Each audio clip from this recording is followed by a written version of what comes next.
I always talk about starting your own business, but today I want to focus a little bit about how to do that, okay?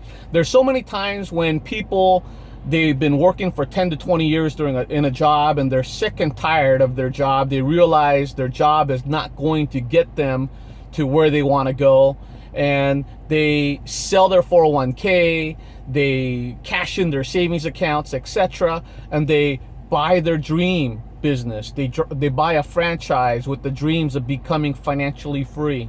And what happens? I would say about 80 to 90% of the time that business fails within 5 years. Why? First of all, they don't have any experience. They've been job employees, or they've been employees of a job for the last 10 to 20 years. They know nothing about running a business, and now all of a sudden they're going to be successful entrepreneurs. Typically that doesn't happen, even though you're putting in a tremendous amount of effort, because they lack experience. And oftentimes they think investing this $100,000, investing this $200,000 into their business means success. And that's not typically the case. So how do you go about starting your business? The way I started many of my businesses were on the side. I built Rainier Arms on the side. I built my defense marketing company on the side. I'm building my network marketing company on the side. What do I mean by that? So you have your daytime job, right? You have your daytime job where you're working 8 to 10 hours a day. I get that, you're working a lot of hours. But when you get home after dinner, you still have another 6 to 8 to 10 hours that you can put into your business, right? There would be many nights I worked until 2 o'clock at night, 3 o'clock at night, sometimes all through the night, running my business, building an asset.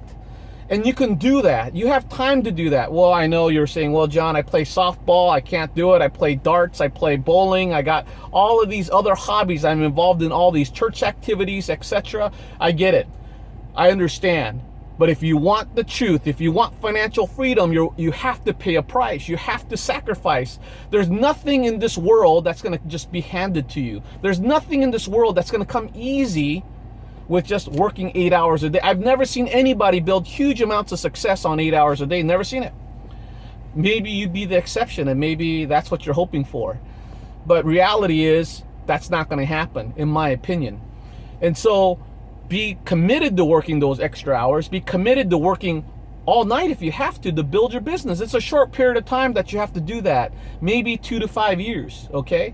But after you build your business, here's the other common mistake that I see people make.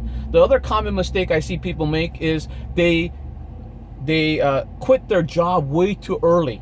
What do I mean by that? As soon as their business starts generating income and generates right around what they make during their day job, they're glad to get rid of their day job and work on this business even more. That's the wrong idea, in my opinion. That'll really hinder your growth. It'll really slow you down. And so don't do that. What happens is when you quit your job, now you're going to start taking money out of your business to live on. And now you're crippling your business. You can't grow your business if you take all the money out of your business. When I was building Rainier Arms, I was probably doing in excess of $4 to $5 million a year before I took home one dime from my business. It was about 5 years I built my business before I took home a dime. And so the typical rule of thumb is this: whatever you make during the daytime, so let's say you make $100,000 in your daytime job, I would say you should be making $200,000 to $300,000 a year profit in order for you to quit your day job. That way, even when you take home $100,000, you still have another $100,000 to $200,000 to invest into your business to grow, and grow. That's the only way you'll ever get out of the S quadrant. Otherwise, if you leave too early, you become permanently attached to the S quadrant, right? S quadrant is small business owner or specialist, where you have to be there or the business won't survive. And in my opinion, that's not a business. You just own your job. It's sometimes worse than your job, because at least a job, you get 2 weeks of vacation. If you own your business, you don't go nowhere if that's all you have, right? So make sure you understand when to leave your daytime job, or when to leave this other thing here that you got going on to create that income, and focus more on here. So hope these 2 little tips help you. If you have any questions, post it down on the page and I'll be more than happy to answer it. Go freedom.